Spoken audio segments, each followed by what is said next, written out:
শনিবার বিকালে বিএনপির ভারপ্রাপ্ত চেয়ারম্যান তারেক রহমান এর নির্দেশনায় আসন্ন বেগমগঞ্জ উপজেলা পরিষদ নির্বাচন বর্জনের আহ্বান জানিয়ে বাংলাদেশ জাতীয়তাবাদী কৃষক দল কেন্দ্রীয় কমিটির যুগ্ম সাধারণ সম্পাদক ও নোয়াখালী জেলা বিএনপির উপদেষ্টা শাহ আব্দুল্লাহ আল বাকি এর নেতৃত্বে চৌমুহনী বাজারে বিএনপি ও অঙ্গ সহযোগী সংগঠনের নেতৃবৃন্দ লিফলেট বিতরণ করেন।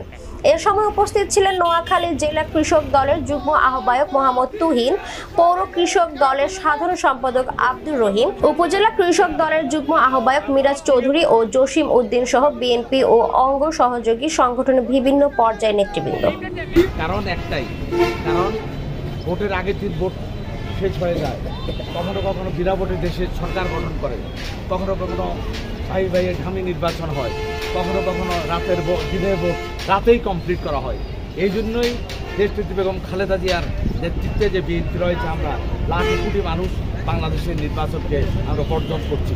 এই নির্বাচন বর্জন করার উদ্দেশ্য একটি, দেশের সঠিক গণতন্ত্র প্রতিষ্ঠার লক্ষ্যে দেশে আইনের শাসন রক্ষায়, দেশে আইনের শাসন প্রতিষ্ঠা করা, গণতন্ত্রের রাজনীতি চর্চা এবং রাজনীতি প্রতিষ্ঠিত করা, দেশে ভোটের অধিকার বাতের অধিকার প্রতিষ্ঠার জন্য আজকে আমাদের বিএনপির পক্ষ থেকে সারা বাংলাদেশে যে উপজেলা নির্বাচন হচ্ছে, আমরা মনে করি এটি কোনো নির্বাচন নয়, এটি একটি তামাশার নির্বাচন।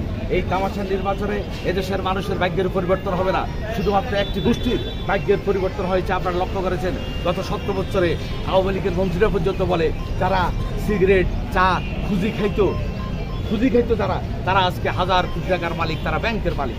আমরা চাই না দুর্নীতিবাজ এই সরকারের নেতৃত্বে সরকারের কোনো নির্বাচনে আমরা অংশগ্রহণ করব না, এটাই আজকের আমাদের প্রত্যাশা।